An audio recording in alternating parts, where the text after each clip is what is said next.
Well, I'm kind of guessing that most of us here today woke up in very comfortable beds with very few important decisions to make. Among my biggest decisions this morning was finalizing which of my 5 shirts and blazers I should wear. Now, my next big decision was how to get here, subway or Uber. That really didn't matter to me because I don't live too far, but I took out a coin and I flipped it. I decided to make a decision based on which way the coin fell. Heads or tails, easy way to make a decision, right? Well, I got here. Now, as I stand here on this stage, recognizing what a privilege it is for me to have been chosen to share my story and my ideas with you, I am wildly aware that my day bears absolutely no resemblance whatsoever to that of so many desperately tormented people right here in this very city and in hundreds, if not thousands of places across North America and abroad. The fact is that someone, somewhere, at this very moment, is standing at a threshold extremely different than the one I just crossed.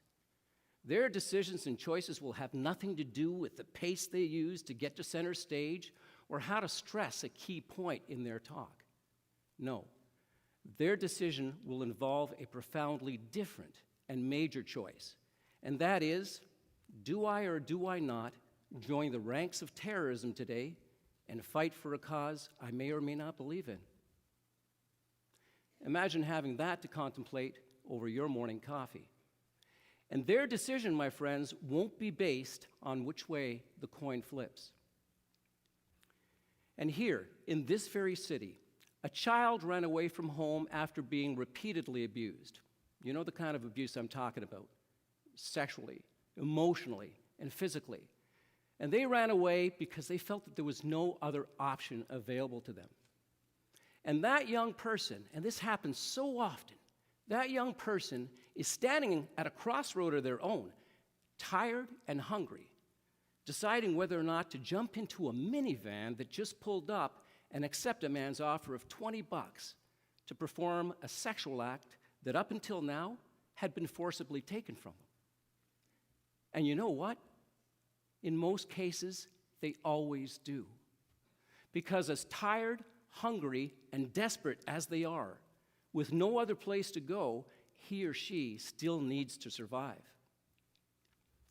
I was raised in a home that required me to depend on myself at a young age. My father was a violent alcoholic who often took out his physical rage on my mother's siblings and I. For as far back as I could remember, I felt defenseless to protect myself and my family from him. And at the age of about 7, I decided that when I grew up, I was going to become a policeman so I could arrest people like my father. But my father never gave me a chance to arrest him. He killed himself when I was 17. Now, for months following his suicide, I searched for answers to try to make sense of it all. I wanted to understand what could possibly drive a person to commit such a desperate, violent, and final act, when in my naive mind at the time, I always thought that despite whatever circumstances one was faced with, we always had better options to choose from, right? I made it a personal mission to try to find out. I joined the police at 21 and transferred into the detective office 6 years later. Now there, I discovered 2 valuable lessons that I carried with me throughout my career. The first one was dropping all judgment of people at the door, where it belonged. And the second one was that when I treated each suspect that I encountered with dignity and respect, while reminding them that there was still some good in them despite what they had done, they were more likely to cooperate with me and confess their crimes. And that approach worked extremely well for me. I discovered that I could get more from a victim, witness, and suspect when I used honey instead of vinegar. After working for years as a detective, a hostage negotiator, and a police instructor, I applied for the position of a peacekeeper in the Middle East to train Iraqi police cadets in human rights and criminal investigations. I'd be lying to you if I stood here and told you that the thought of going down to the Middle East during the Iraqi war didn't scare the hell out of me. But I felt that I was being called to do something that was actually bigger than myself. And when I found out that I actually got chosen to go, I felt like a little schoolboy on his very first date. I think some of you can relate, all the emotions that are going through you at the time. But I also felt conflicted because I knew the decision I had made meant that I would be leaving my family for several months with the understanding that I may never come back. But the thought of doing my part in the war against terrorism outweighed my fears, and with the blessing of my family, I flew to Jordan in 2005, where I became a peacekeeper and an instructor at the Jordanian International Police Training Center. Every 2 weeks, I would welcome a class of between 45 and 55 Iraqi cadets by first telling them what an honor it was for me to be there to share my knowledge with them, and also how much I looked forward to learning from them. Now imagine this. These cadets ranged in ages between 16, that's right, 16 and 60. Some of them were university graduates, whereas others had never learned how to read or write or even spent a day in school. Some of them were there by choice, others out of desperation, and some of them had no clue how they had come to be there in the first place. The sad truth is that many of these men were being sent to us suffering from mental illness, depressed and suicidal already. There was no way of conducting background checks on all these men. Iraq was in desperate need of police officers. We got about 3,000 of them every 8 weeks. We got taxi drivers, coffee runners, criminals, Sunnis, Shiites, and as it turns out, we got an awful lot of terrorists who had managed to infiltrate the academy quite undetected, simply by signing up, wearing a police uniform, and later collecting a paycheck. A typical class was a mix of all these men. Now, considering the diversity, the vulnerability, the fear, and the obvious walls that needed to be broken down, I wanted to create a learning environment in my classroom that was breakthrough and meaningful. One of the ways I decided to accomplish this was by using something that I had become very passionate about: acting. I figured that if I could get my cadets to role play the various lessons that I had taught them, whether it was how to lawfully arrest somebody or how to collect evidence, that the lessons were more likely to stick, especially through role play and especially for the ones who had never had an education before. And I also knew that most of the men in my classroom were homesick. They were frightened. Some of them had no idea whether they were going to live 6 weeks after they left the academy. I knew this, and I wanted to make their experience in my classroom that much better. So I came up with an idea. I decided to end each of our 8-hour days together with song and stories. What I'd do, I'd take about 30 minutes at the end of every day, and I would invite the cadets to sing and tell stories about their lives and their families. Now, a lot of these men did not have television back home. They didn't have the internet, and singing and telling stories was a way that they enjoyed spending time with their family. So they had a great time doing this. This is a highlight of our day. Now imagine this. I had Sunnis, Shiites, and the odd terrorist in my classroom. That's right. Sitting side by side, laughing, singing, and telling stories. I made them forget about the war. I made them forget about the hatred they had for one another, and I made them feel like little kids again. The trust I built in my classroom tore down all the walls that had once separated us and made them disappear. Now that April, I transferred into the Advocacy and Counseling Division, and once I had arrived, I was approached by a cadet who warned me of a rumored attack on the academy. I alerted our security immediately, and we went about business as usual. As it turns out, for days, insurgent cadets and their followers had been secretly collecting weapons for the assault. And a few days after the warning, I was walking through a small stretch of desert at sunrise with my good friend and partner, Yarmo. We were walking to our advocacy building.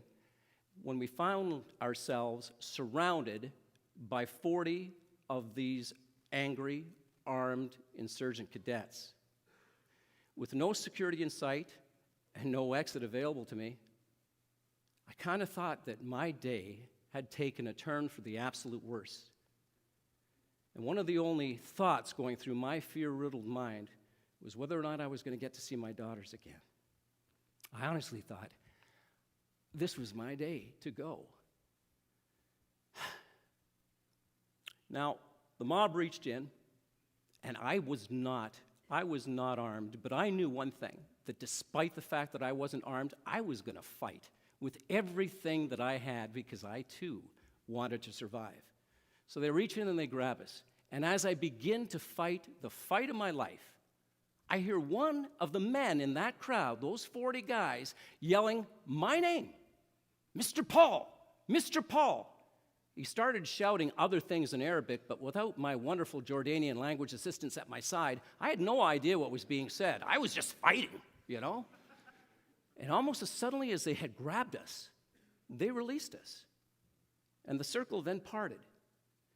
Now, when I was finally able to focus and my adrenaline came down just a little bit, I searched for the face of the man who had shouted my name and put a stop to that attack. And I recognized him. He was one of my former students. And he had the biggest grin on his face when he walked up towards me. And when he got to me, he simply put his hand on my shoulder, pointed towards our building. The smile never left him.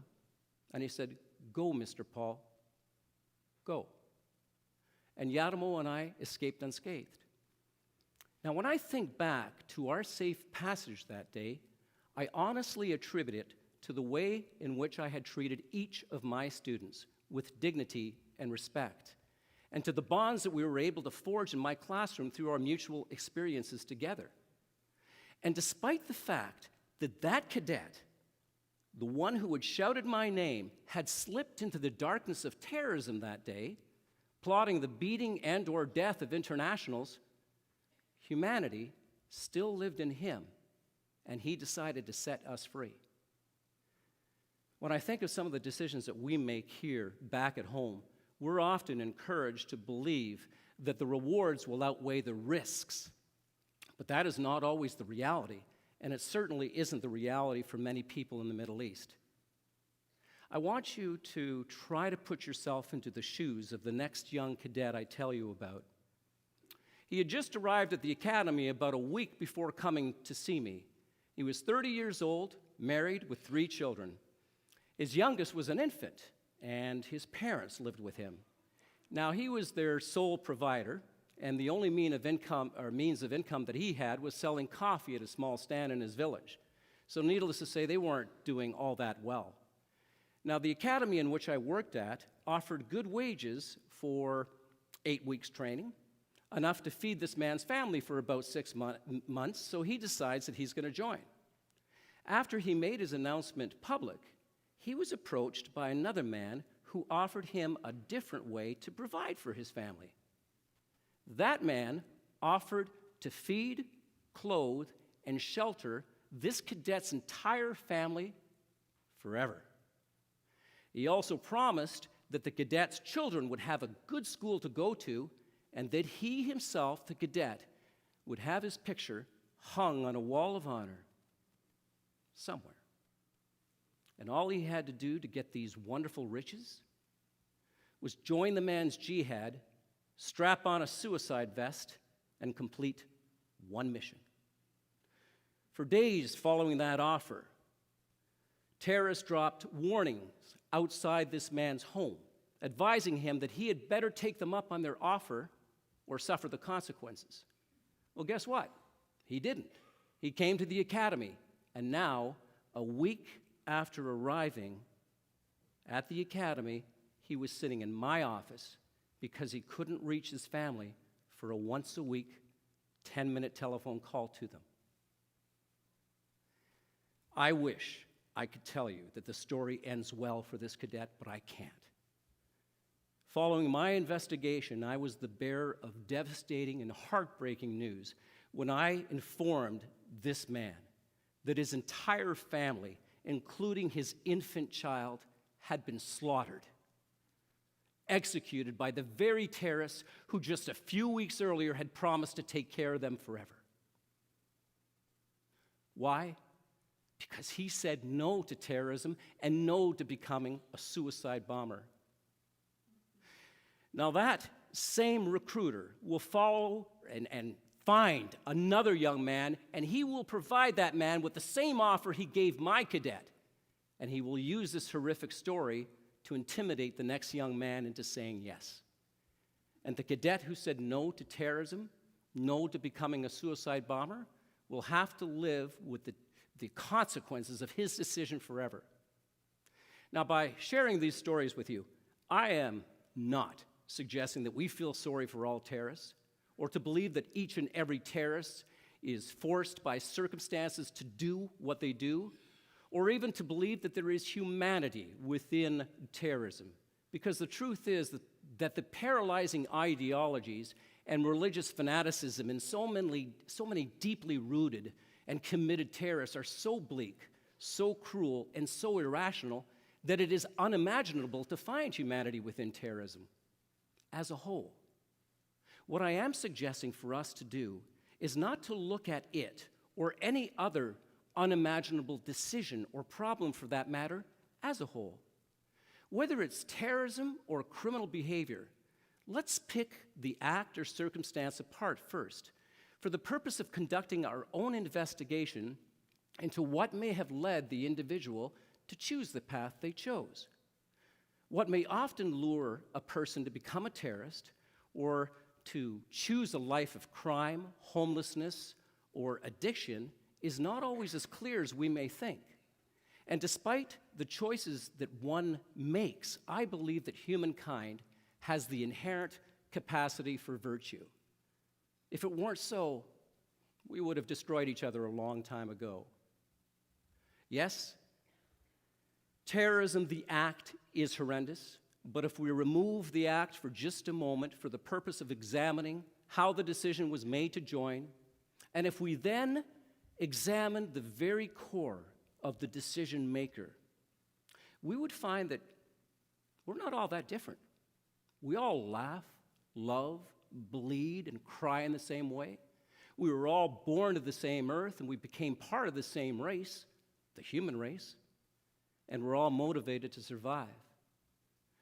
The message here is for us not to be so quick to judge or to hate, and to exercise our emotional training and inherent goodness to help us pull the very best out of those who have stepped away from the paths of righteousness, and to help them turn even their darkest of circumstances around. Let's dispel the belief that born bad is something that we or they are stuck with. We often fear that which we don't understand, or judge without having all the facts. Some of us may simply be uncomfortable with people who are different than us. Some of us judge another simply based on their skin color, or when their sexual preferences or religious beliefs don't match our own. And my question is, how is that lack of acceptance or openness to understanding any different than anyone else's anywhere? One of the sad truths is that we may in fact be contributing to the very hatred and terrorism that we repudiate. By failing to exercise the virtues that live in each and every one of us, those virtues of love, compassion, and understanding, dignity, respect, and accountability, by failing to treat each other the way that we would like to be treated ourselves and the way we would like to be treated in return, and by not holding our governments accountable to do the same, we may be nudging that undecided would-be terrorist standing on the sidelines watching our every move, deciding whether or not they want to become terrorists too. And terrorism is not exclusive to the Middle East. Is it not an act of terrorism when a heavily armed racist white man walks into a church of worshipers and opens fire on an innocent congregation? How is that any different than the horror that we see unleashed on so many innocents across the globe by radical terrorism? The undecided would-be terrorist standing at a threshold deserves a reminder and an example from us of humanity to imitate.